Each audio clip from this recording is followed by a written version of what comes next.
Good morning, my dear students. Today, let's start the third chapter of science, that is fiber to fabric.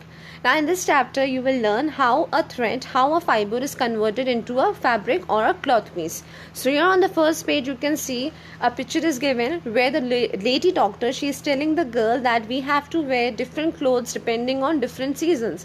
As we all very well know that during the summer season, we wear thin clothes, and during winter season, we have to wear what? We have to wear woolen clothes which keep our body warm.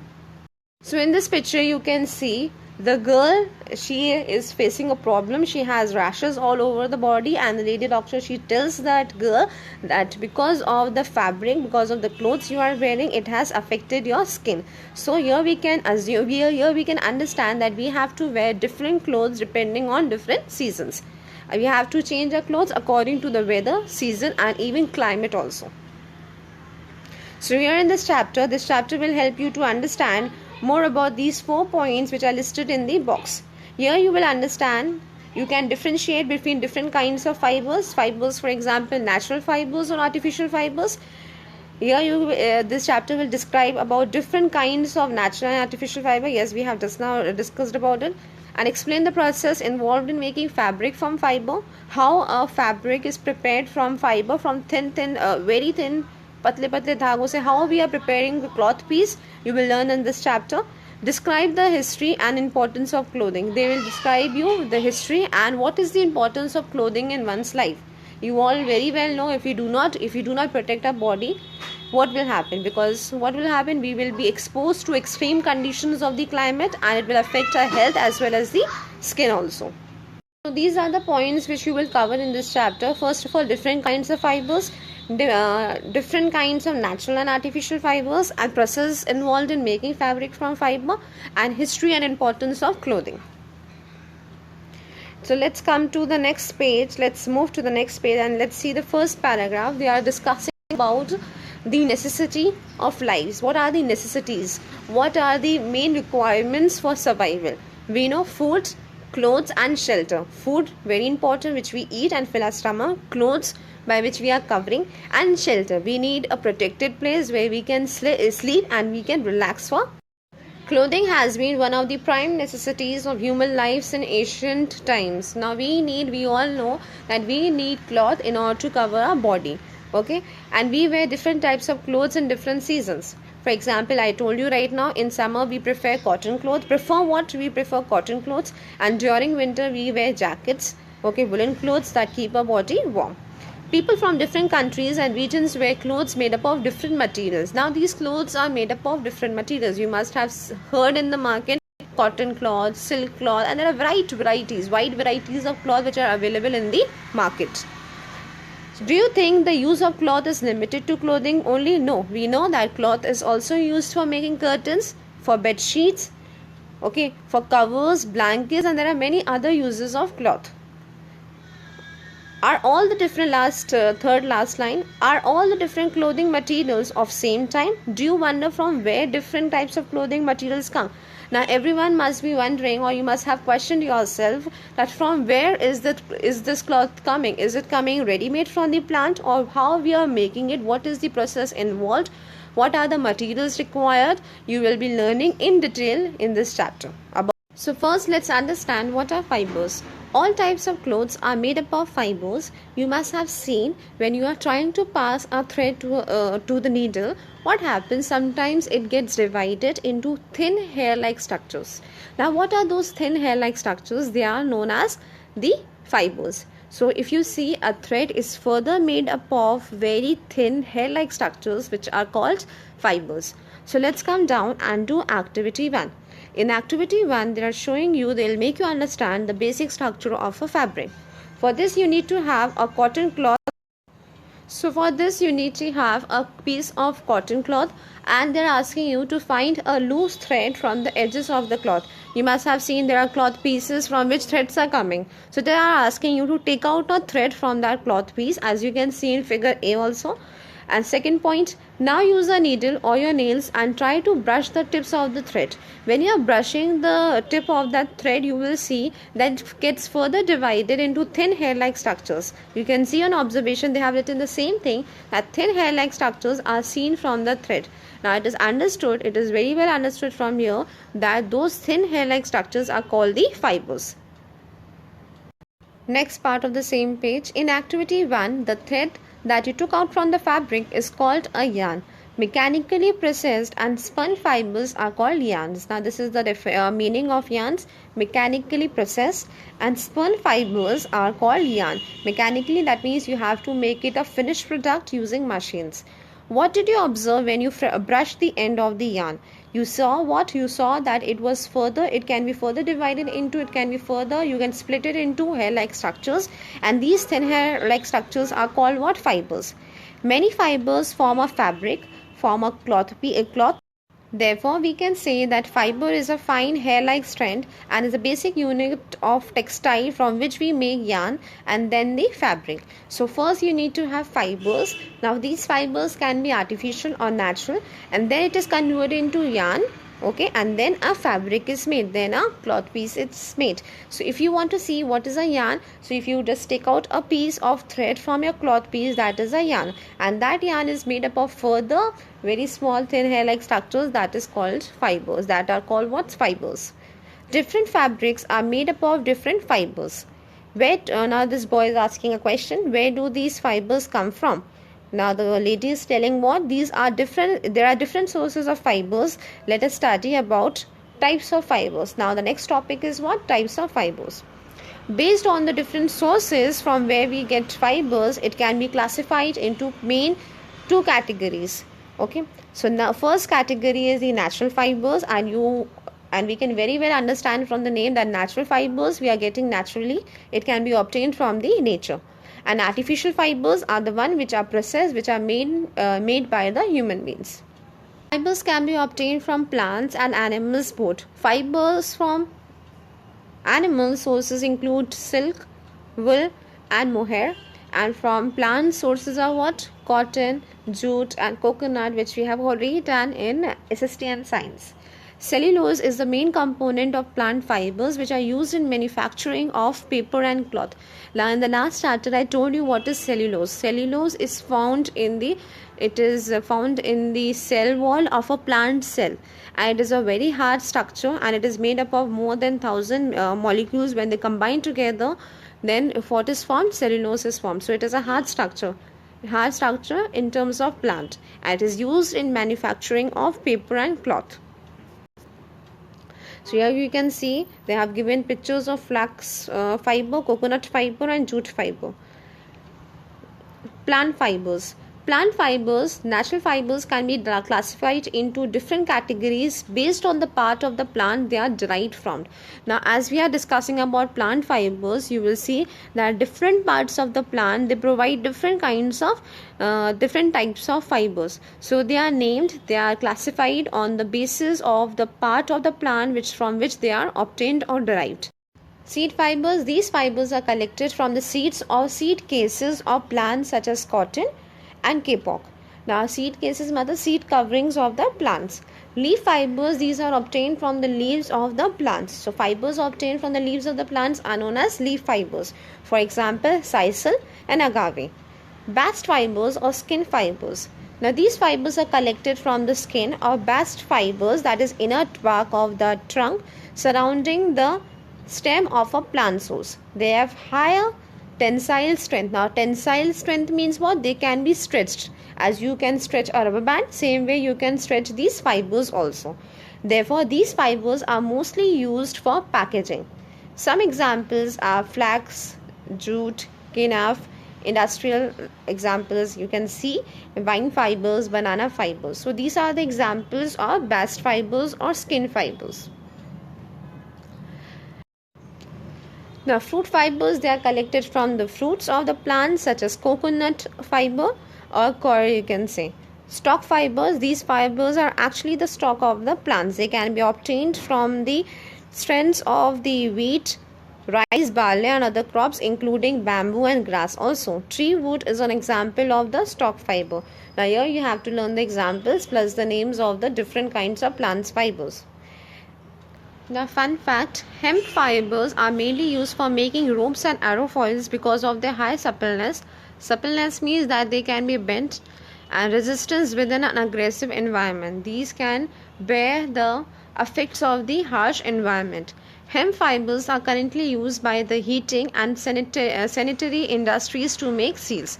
So this is a fun fact, you should know about it. Now let's move down and do cotton. Cotton fiber is obtained from cotton plants which is grown in various countries around the world.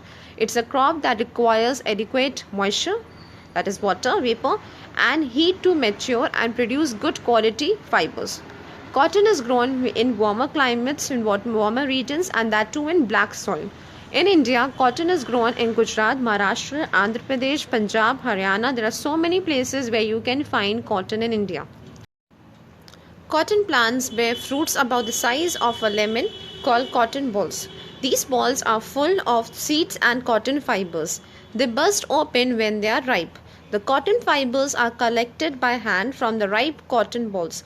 Now these cotton plants, they are producing what? They are bearing, they have fruits. They grow what? Fruits. And these fruits are of size of a lemon and they are known as cotton balls. And inside these cotton balls you will find seeds and cotton fibers. So from here, from the fruits, cotton fiber is collected by the people. They take it out by their hands from the ripe cotton balls, and this process is called what? Picking up. Next, the cotton fibers are separated from the seeds by combing them, and this is known as ginning. The first step in the ginning process is when the cotton is vacuumed into tubes that carry it to a dryer to reduce the moisture content.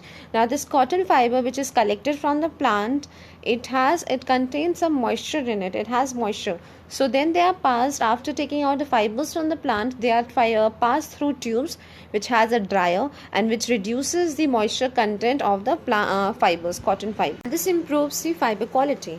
Thereafter, it is passed through cleaning equipments to remove impurities like leaf trash, sticks and other foreign matter. Earlier, ginning was done by hands, but nowadays machines are equipped and machines called cotton gins are used for ginning process. Let's talk about jute. Jute fiber is obtained from jute plants. Jute plants are mainly grown in places that have high temperature and plenty of rainfall. In India, jute is cultivated in West Bengal, Bihar, Andhra Pradesh and other states. Jute crop is cultivated during the rainy season and it is harvested when it is in the flowering state. Flowering state means what? When it starts growing flowers. Jute is used to make different things such as gunny bags, mats, carry bags and footwears also. Once harvested, plant stems are cut and immersed in water. They are dipped in water, they are submerged in water for a few days until they start rotting. Then fibers are separated by hands from the rotting stems and this process is called what? Retting. So kindly learn the meaning of the following terms. So now these are the in-text questions which you have to do after reading the chapter. Now we have finished one topic, that is plant fibers. Now let's start animal fibers. Animal fibers, as the name suggests, are obtained from animals. Silk and wool are most common examples of animal fibers. Animal fibers are generally made up of proteins. Fibers such as wool is obtained from animals such as goats and sheep. Silk is obtained from silkworms. Silkworms develop a cocoon around them which is extracted as silk fiber. Fabrics made from silk are soft, fine, smooth and lustrous, that is shining, warm, stronger than wool. It is mostly used to make formal wears. It is called the queen of the fibers. Fibers can be obtained from the feathers of the birds. These fibers are called avian fibers. Now artificial fibers. Now these are the list we have, what we have done right now. These are the list of the fibers which we are obtaining from the animals. Now let's move down and start artificial fibers. Artificial fibers, as we have already discussed before, they are fibers or man-made fibers and they are made using machines. Artificial fibers are smooth, long and fine in structure. Since these fibers catch fire easily and can stick to the body, they should not be worn while working in the kitchen or else near a flame. Synthetic fibers do not wrinkle and can be made dull or shiny. They have good strength and are easy to wash and dry quickly. In other words, these fabrics are easy to maintain. Examples of artificial fibers are nylon, rayon, polyester, acrylic, etc. Rayon is also known as artificial silk.